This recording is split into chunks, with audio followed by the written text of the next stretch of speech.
Ahoj, tady Tomáš, vítám vás u 4. epizody podcastu Angličtina na ostro. Jsem lektorem angličtiny a češtiny pro cizince, výuce už se věnuju přes 15 let a nedávno jsem se rozhodl začít tady tento podcast, ve kterém si každý týden zvu nějakého hosta, mluvíme spolu anglicky a potom jim během 10-15 minut dám krátký feedback ohledně toho, jak jim to šlo. Hodnotím jejich plynulost, slovní zásobu, gramatiku a výslovnost. Budu moc rád, pokud mě podpoříte na sociálních sítích formou lajku nebo odběru.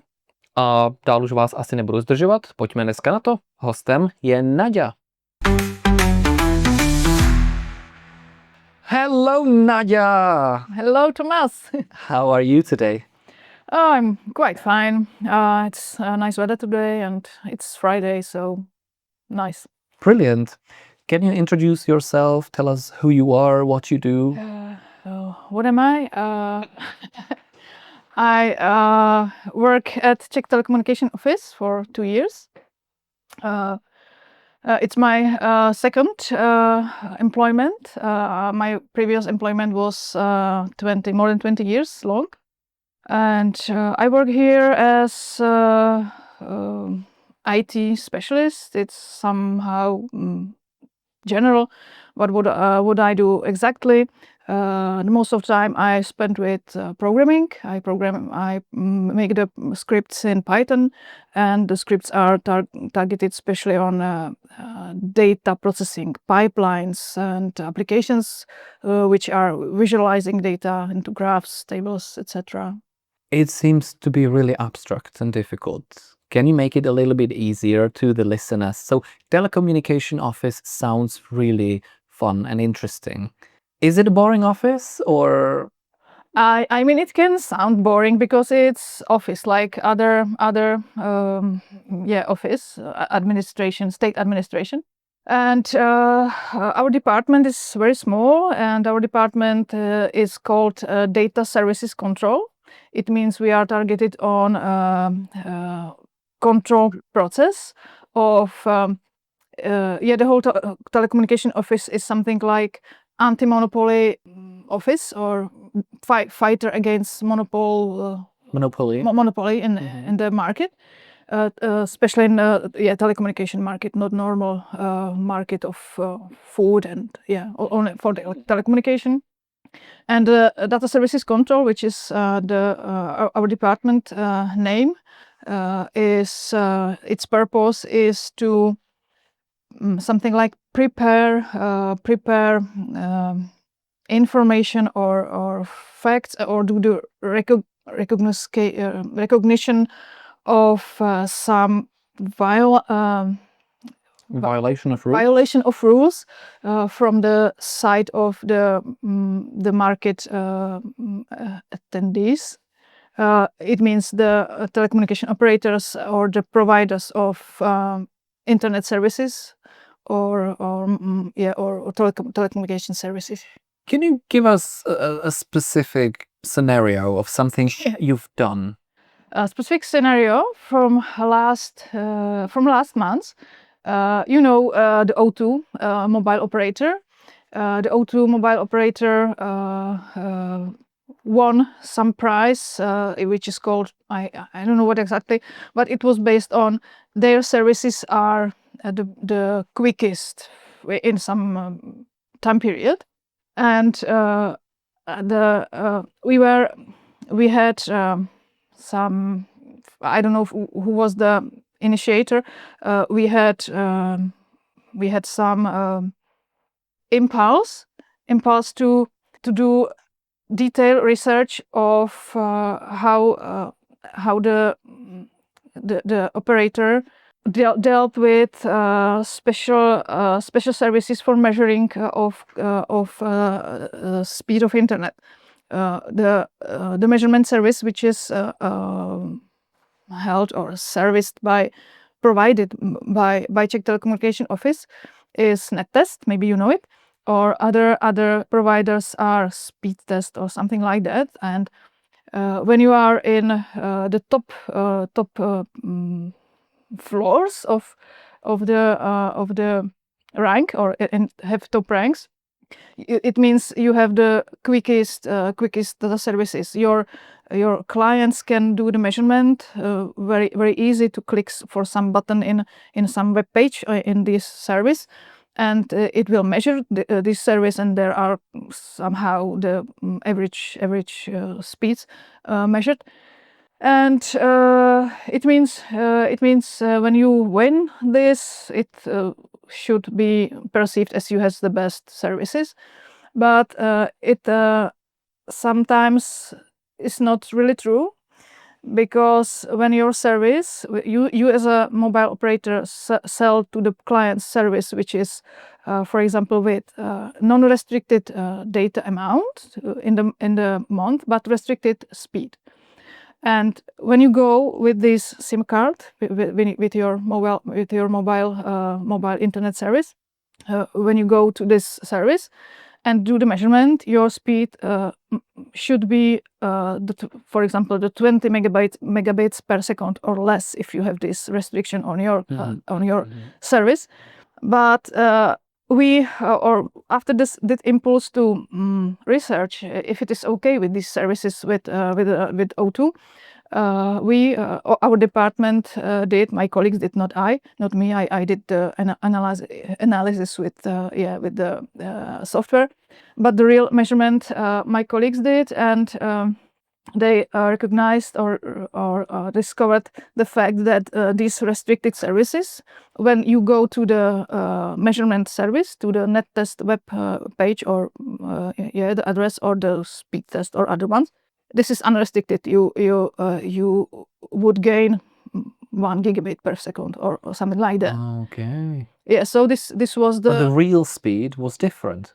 Yeah, the real speed you achieved, you would achieve in other services. For example, when you go to Google and I don't know, check the web pages of universities and other, it's normally restricted. But when you go to the net test, the service of ours, or the other services, it was unrestricted, and you will achieve. So whose fault was it? Was it O2's problem or the net test one?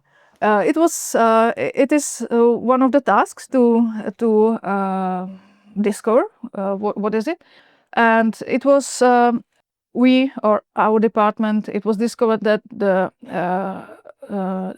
operator, the O2 provider, had unrestricted only the speed only for these special pages. So it means they violated the rules of net neutrality.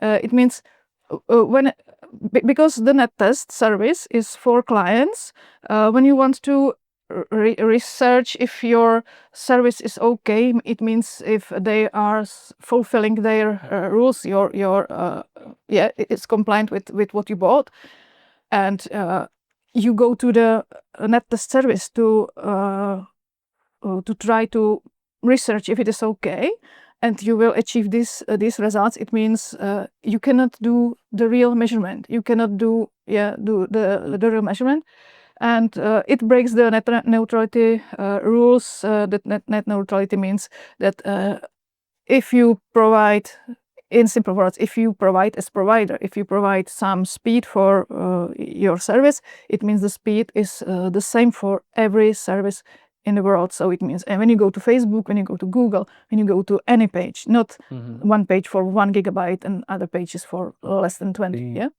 Wow. And it also avoids you to do the when you want to, if you are suspicious when your service is not okay, you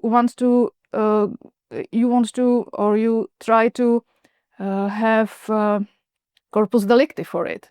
And you cannot have because the evidence. The evidence, the evidence for it, and you cannot have it because when this is not restricted, the speed for the only for special this service which can do your protocol for the process of claiming your quality of your service. So it was one case we solved this year. That was very detailed. Thank you. I feel like a professional now, and I could start working. So I cannot say I don't know how to say it in okay, words. That was cool. I liked it. Let's go back to your actual work. So programming in Python. What is it? What's the magic behind the keyboard? I don't know if there is some magic. What is the script? What do you program? What I did this year, it was at first I prepare some structure of to prepare the data which are in some structure which is not suitable for me, because I would like to do some analysis to visualize them in graphs. So I did the scripts which are, for example, sorting the data or calculating new like you have in Excel table. You have some columns, you want to have another column, so you can do it through the Excel, but it is very time consuming. So in the programming language of Python, you can do it with one line of code, for example. Yeah, and it is automatic, so you can run it again and again, and not to click and go through the files for every. So are you working with speeds? Because that's what I understand with the O2 problem. You mean speeds like the information which is contained in the data? Or no, speeds of the internet, or also the coverage of the signal we have across the Czech Republic? Yeah. I work with these data which are coming from Net Test Service, where you can go to the web page, you can click do the measurement, and it will measure your speed, and it also saves some information like from which GPS coordinates you are, if you are in mobile service, which type of mobile phone or which type of computer you use, and other data, and also the speed and the latency. And it is saved somehow in the database, and I do the analysis of how for example, average speed through the months evolves, if it is improving in Czech or in some regions especially, etc. That's fun. Is it a fun job?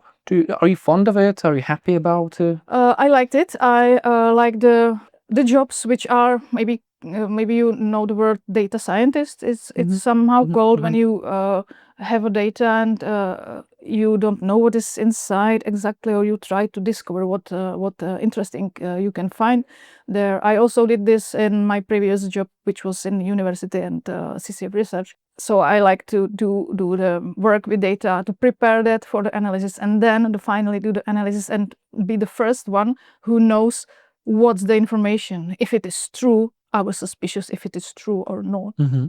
Yeah. Cool. Naďa, the next part of this episode of this podcast is called Would You Rather? I guess you understand the phrase? Yeah. So I will give you two options. You need to choose one, and then difficult for me somehow to decide. To decide fast, yes. So we will see. So the first question: would you rather always start work early or always finish late? It's better to start early. Would you rather your computer to be always slow or your chair always uncomfortable? Both are bad, but maybe the uncomfortable chair is better. Would you rather work in a team of friends or with total professionals?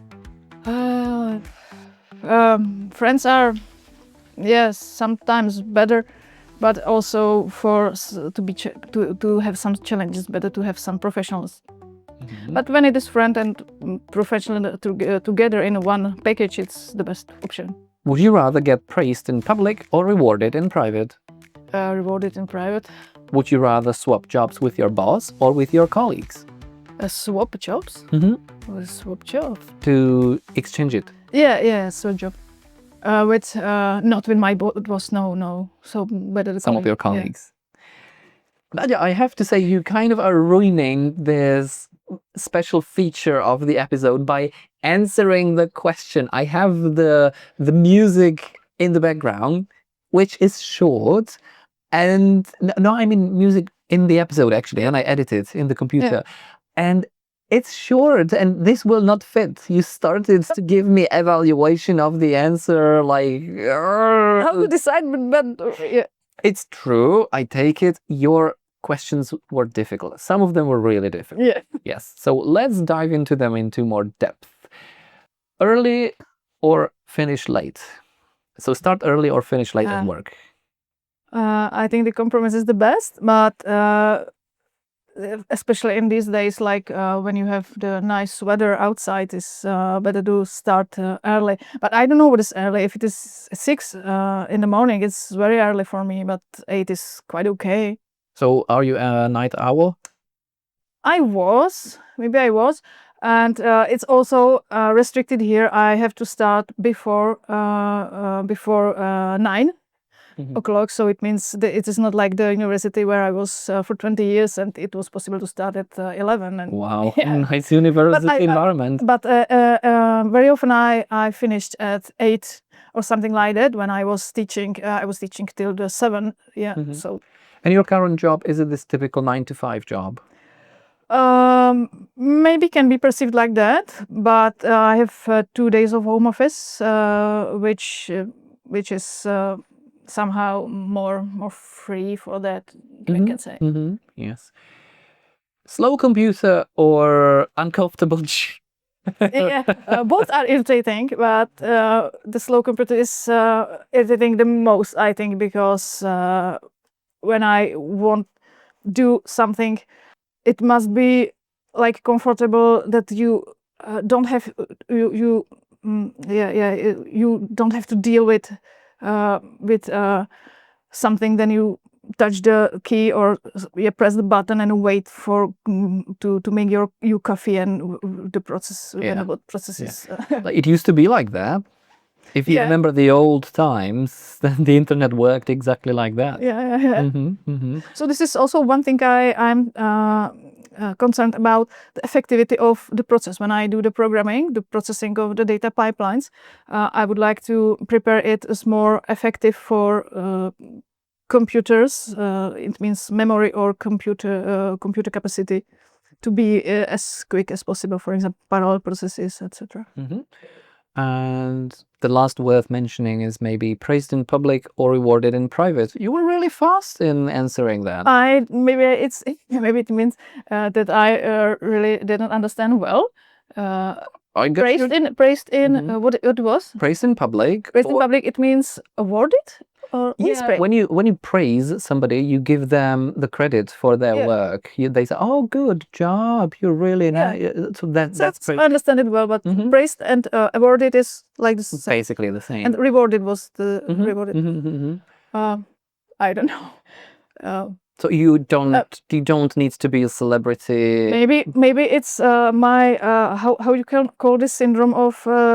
You feel like you are not good enough because when I do something, it means I search how to do it or study, and I don't perceive it as something what is difficult, and when I am praised publicly, it means it's for nothing. But it's maybe the how it is called E something syndrome of E.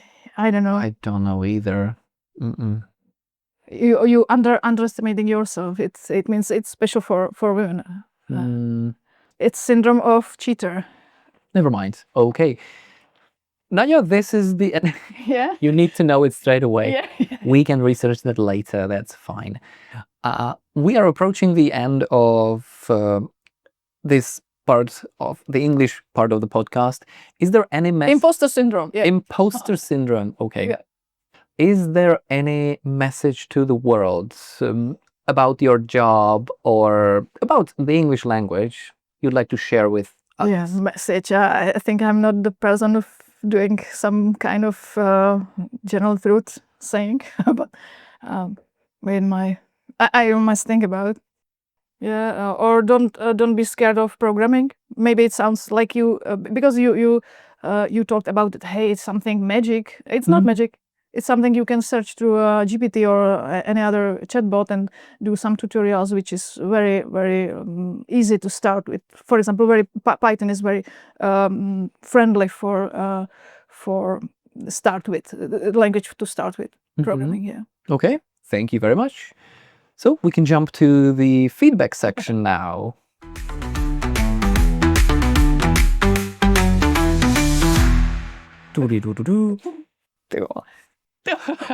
Tak.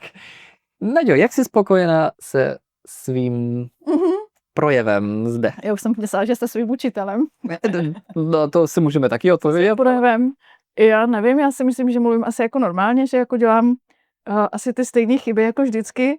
Nic, Já musím... necítím se, že bych říkám si, že bych si měla o sobě říct, tyjo, dneska se mi to fakt povedlo, anebo jako říct, to je velká tragédie. Je to prostě normál jako vždycky. Já bych se přikláněl k té první možnosti. Dneska to bylo... Protože ty slichotil už tady v tom minulém podcastu. Jo, úžasný. Mně se komunikace s tebou vždycky líbí, protože jsi jedna z těch pokročilejších studentek, kterou mám. Kdybych si pro tebe měl vyrobit přezdívku, tak by to asi bylo ratatatatata. Prostě ty jedeš jak kulomet, tobě to povídá, úplně úžasný. Takže rychlost, plynulost, ze všech dosavadních hostů a myslím si, že mnoho následujících hostů mluvíš nejrychleji a i když chyba má to, tam říkám v každé epizodě prakticky, že chyby nejsou tak velkým prohřeškem. Nevím, jestli by mě pomohlo mluvit rychleji, že bych jako stihla... Ne, už ne, Naďo. Ne, už prosím. Teda pomalejc, sorry. Pomalejc. Bál, že ještě rychlejc. Pomalejc bych asi musela mluvit jako... Ne, já bych to pomaloval. Ne, naprosto ideální. Super, jo. Abych odchytila ty chyby, víš? Já jsem si dovolil tě nechat mluvit i déle než klasických 15 minut, protože jsem už od začátku viděl, že toho feedbacku tolik není navíc. Jo, těch prohřešků gramatických nebo výslovnostních tam tolik nemám. Co se týče slovní zásoby, tak jako úžasné. Asi se mně povedlo, ne? Jo, povedlo se ti to, občas i teda nějaká bota. Co se týče výslovnosti spíš, tak to tady mám, pár věcí. Analysis, za to bych tě hnedka pochválil. Mm-hmm. Analysis, to umíme, to jsme trénovali nedávno, jo. Process. Process, proces? Ještě na C neumí, takže process. Purpose. Purpose, já jsem řekla purpose? Purpose, maybe. Purpose. To se dozvíme při poslechu, až to bude venku, jo. Pak tady mám, to už si úplně nepamatuju, v které větě to bylo, ale that. Myslím si, že mi říkáš dead. Takový tvrdý jako mrtvý, jako když jsi mluvila o něčem mrtvém, jo. A vyloženě tam je ten the.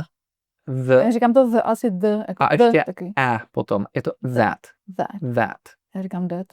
Že? Ty to víš, že jako, taky to the slovenský říkám možná. Jo, takže that. Potom neutralita, to je zajímavé slovíčko, jedno z těch pokročilých, jo.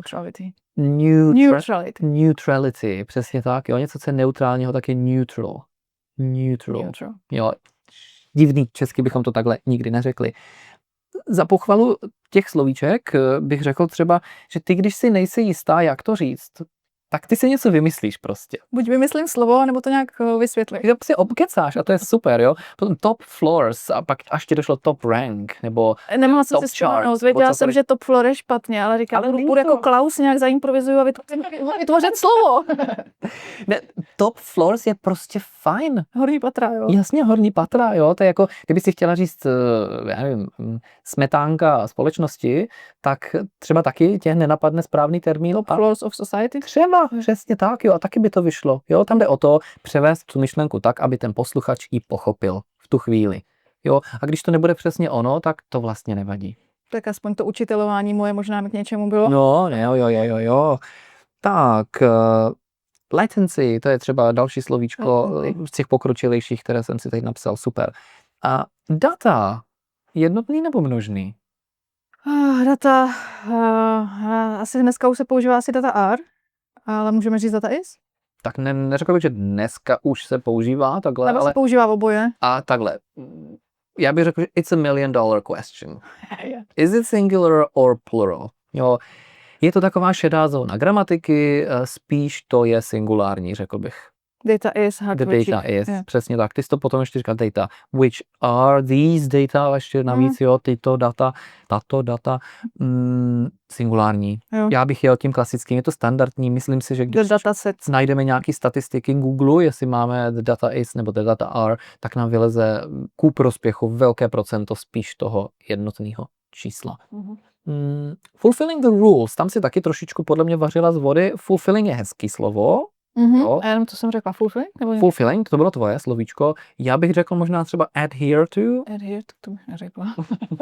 Jo, dodržovat pravidla, to je prostě top termín, jo, adhere. Go along the rules možná ještě. Ještě jednou? Follow the rules. Follow the rules, jo, to je takové low-costové slovíčko, ale asi bychom přežili, jo. Adhere to stick to, ale to není moc Stick to. formální v tom našem. Ještě go along by mě napadlo asi. Když bych nevěděla, kdybych se Kdyby nevěděla. slovo. Přesně tak, jo, to je to tvoje vaření z vody Jo. suprových, že prostě máš tu slovní zásobu vysokou a dáš tam prostě něco.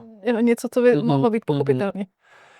Tak a teď bychom se mohli posunout a ještě vlastně ze slovíček tu mám jednu věc a to improving in Czech. Že chceš zlepšit, jestli se zlepšují ty rychlosti v Česku. Je in Czech, yeah. In Czech, yeah. Yeah. Yes, in Czech je přídavné jméno, jo. Yeah. Je to strašně častá chyba. Dokonce to bývá na některých etiketách, myslím, že jsem to zahlédl na nějakém pivu nebo na něčem, jo. Made in Czech. No, Yeah. to je šílenost, In jako Czech, yeah. vyrobeno v českém. Czech Republic. Jo, vyrobeno v českém, co to je? Mhm. Jo, to není Čechy, Česko, nic. In Czechia, případně the Czech Republic, pokud by si chtěla. Yeah. To už jsou Čechy, specificky Bohemia, což tady v Brně je popatrně Moravia. A compromise, mám tady ještě výslovnostně, compromise, nevím, kompromis možná tam zaznělo? To mělo být. Compromise, každopádně Já výslovnost. přemýšlím, co jsem měla říct. Compromise, truth, to bylo teď ke konci. Slovíčko truth, řekl jsi truth? Nebo něco, nějaké taty slova, to tam. Truth. Tak. Z těch gramatických záležitostí bych poukázal hnedka jednu snad tvoji první. I work here in the telecommunication office for 2 years. I've been working. Yes, please. Já jsem řekla I work. Yeah. I have worked. Možná ne, řekla jsem. Poslechneme si, já každopádně při editaci, ty potom při poslechu I work, já tam slyšel I work. Jo. Ono to tam člověku work, tak rychle vlítne, ani o tom neví, to je tak čenglish maximální. Protože říkáš o tom normálním přítomným čase a pak teprve... A pak dořekneš ty 2 zbytek ty roky. věty, No, no. ale to už jsem tě taky učil, když tady toto nastane, tak prostě řekneš I work for the telecommunication office, it's been for 2 years now. Jo, vlastně jako je restartovat tu větu, aby byla gramaticky... Ještě mít čas odložit to, kdy to doplníš tak, aby to bylo dobře. Jo. I don't know who was the initiator. I don't know who the initiator was. Přesně tak. Dokázala bys svými slovy vysvětlit, co to je za gramatiku? Nemusím pojmenovat, prostě co to je, proč to opravila tak, jak jsi to opravila. No, protože to není otázka, Přesně jako tak. oznamovací věta. Přesně tak. Jo, a tím, že tam je I don't know who, tak ti to tím who připadá jako otázka. Who it was. Podvědomě. Jo, who was it, Nebo normálně who by it si to, jo. Třeba who did it, who was it, who cokoliv. Tak bys tam dávala otázkový slovosled. No ale tím, že říkáš větu I don't know, no, tak to je klasicky věta hlavní, věta vedlejší, oznamovací, no, negativní. To řekla u toho who did it, who it did, who does it, ne. I don't know. Who did it, to je zase věta podmětná. Tam je ta situace trošičku jinačí, jo, takže tam by to zůstávalo who did it. I don't know who did it. Mně to přijde, že to není blbý. Ale ano, ty si chtěla vlastně obrátit ten slovosled, což běžně děláme, ale tady tím ne. tam zrovna ne. To jsme píchli někam, kde to gramaticky docela bolí. It can do your protocol. It can make. Já vlastně nevím, co si tím... Že ta služba ti ho může vygenerovat. No tak tím pádem make. It Ano. can make your Jasně. Už protocol. jenom tím, že to vygenerovat, to znamená vyrobit, vytvořit, jo, klasický made in China, vyrobeno v Číně, vyrobeno, děláno, jo, takže do your protocol, nikoliv, no. Na tu reklamaci to bylo, jo. A potom jenom malá drobnost, prepare it more effective. In a more effective way. No, Okay. More effectively. Přesně tak. Jo, nějakým způsobem tam musíme propašovat příslovce, to znamená, jak se řekla, buď more effectively, nebo in a more effective way. Easy. No, to je všecko pár tady malinkých drobností, to ani probírat nebudeme. To je vlastně vše. Takže obrovitánská paráda, já jsem nadšený. Takže mám zlatou medaili. Ano, zlatou medaili, 1 s hvězdičkou skoro, no ne, těch... Tak budu klečet na chvilku, to je dobrý. No, jo. Ahoj, tady Tomáš od editačního stolu. Tak jako je zvykem, tak během editace audio podcastu jsem nalezl pár dalších chyb, tak pojďme si je teď ještě doprobrat. Targeted on, to je takový klasický Chinglish, protože v češtině říkáme, že jsme zaměření na, nebo že na něco cílíme. Anglicky ta předložka je správná to, případně at. Target to nebo target at. Další záležitostí je výslovnost slovíčka data. My jsme si sice v rámci toho feedbacku probrali jestli to je jednotné nebo množné číslo, ale o výslovnosti jsme nemluvili a Naďa používá obojí, buď data nebo data. Měla by si vybrat. Každé slovíčko, které má dvojí výslovnost, tak bychom měli preferovat jednu jeho danou výslovnost. Ať už se jedná o director, often, data, data. Těchto párů existuje docela dost, máme je i v češtině a i tak preferujeme vždycky jednu variantu. The services are quickest. Tak tady budeme mluvit o rozdílu quick a fast. Fast se jedná o vysokou rychlost. Quick zdůrazňuje spíš tu krátkou dobu, kterou potřebujeme na vykonání nějaké akce. Může se to zdát být matoucí. Typicky, pokud se bavíme o rychlostech internetu, tak je to určitě high speed, fast speed. Quick, I'll be quick, prostě udělám to rychle, to znamená v co nejkratším čase, naopak. Web pages. Já jsem si z toho všiml už během nahrávání toho podcastu, že Naďa leckdy použila slovo web page v pořádku, ale ona tím myslela většinou jednu danou stránku na webovce. To bylo v pořádku, ale potom se tam minimálně jednou přeřekla a řekla web pages ve smyslu jako website. Celá www.angličtinanaostro.cz je website. Web page jsou jednotlivý substránky, jako například contact page, last episode nebo homepage. Já jich tam víc nemám, takže tady tyhle tři. To jsou pages, jednotlivý substránky. Potom ještě do scripts, make scripts. Naďa docela dobře ovládá rozdíl mezi do a make, ale párkrát jí to ujede, takže určitě vytváří skripty, tak jak jsem říkal už made in China, tak make scripts. A poslední dvě věci. In these days, Changlish, říkáme pouze these days. Není běžné, abychom říkali v těchto dnech, přesně s tou předložkou in, anglicky daleko běžnější je říct these days.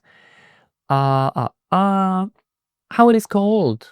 Tak to je typická chyba, protože Češi, respektive mnoho evropských jazyků používá tady v této frázi jak se tomu řekne, jak se to nazývá, ale angličtina jde proti proudu všech jazyků a dává tam what. What is it called? Takže tak. Vracím zpátky slovo do studia. Na závěr každé epizody mám slovíčko dne, které se zabývá výslovností. Jo? Tak. A já vím, že ráda cestuješ, tak jsem si pro tebe vybral jeden zeměpisný název, který si myslím, že ale budeš vědět správně. No pressure. A je to Edinburgh. Jak se řekne Edinburgh v angličtině? Ježiš, jsme to už jednou někde řešili, že Edinburgh je něco a Edinburgh a teďka nevím, že jedno bylo buď v nějakém jako nářečí nebo a jedno bylo, že snad to je úplně jiný název. A teď přemýšlím, musím hodit si korunu, protože už si to nepamatuju. Já ti pomůžu. Ten Edinburgh vlastně není nic, to je Changlish. Takhle to říkáme my. Edinburgh. Tak a my si myslíme, že když je Edinburgh, tak prostě bude burg a je z toho strašně anglický název. A je to Edinburgh. Tak je to Edinburgh pro většinu Spojeného království, no ale místní tomu řeknou právě tím v úvozovkách jako to není slang, to je prostě místní dialekt. No, tak to řeknu ještě jinak, ještě jsi to tady ani nezmínila. Edinburgh. No, ale jako guess dobrý docela. Zní to jako podprsenka. Edinburgh. Je krajská podprsenka. Edinburgh. To mě ani nenapadlo, to je zajímavý. Ale ano, je to opravdu Edinburgh. Jo, to už mi říkal. Jo. Takže Edinburgh, pokud budeš cestovat, tak pozor, neuslyšíš to tam určitě. Jo, tam bych jela do Edinburgh. Naďo, já ti moc děkuju, že jsi byla součástí, že jsi přijala mé pozvání do podcastu, bylo to super. Já děkuji za pozvání. Super. A my se uvidíme za týden, jak já teda s tebou, tak se posluchači taky. Tak jo, díky moc, ahoj. Čau. Díky moc, že jste doposlouchali až sem. Já jsem si dnešní epizodu náramně užil, protože pokec s Naďou je vždycky zábavný a zajímavý. Sice jsem se nedostal úplně ke slovu, ale tak už to s ní bývá. Budu moc rád za odběr a like, případně jakýkoliv komentář na streamovacích službách, na kterých mě posloucháte. Může to být Spotify, Apple Podcasts, YouTube nebo YouRadio. Pokud byste se chtěli stát součástí tady tohoto podcastu a nahrát si se mnou epizodu, tak mě neváhejte kontaktovat. Na webu www.angličtinanaostro.cz najdete e-mail, případně mě oslovte na sociálních sítích a určitě se domluvíme. To je pro dnešek asi všechno a budu se na vás těšit opravdu příští týden, zase v úterý. Čau, čau.